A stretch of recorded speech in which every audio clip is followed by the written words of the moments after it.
Alam mo ba na may isang tao na lumikha ng Bitcoin, nag-iwan ng 55 bilyong dolyar at tuluyang naglaho?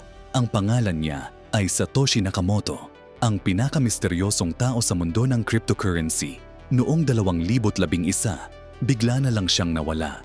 Ang huling mensahe niya, nag-aalala siya sa atensyon ng Wikileaks at presyo ng gobyerno. Mula noon, hindi na niya hinawakan ang kanyang milyon-milyong Bitcoin. Ang mga detective ay nag-imbestiga ng lahat, ang kanyang paraan ng pagsulat, ang oras na siya aktibo online, at ang kanyang coding style. Nakakapagtaka, gumagamit siya ng Japanese na pangalan, pero British English ang kanyang wika. Bakit importante ang kanyang pagkakakilanlan?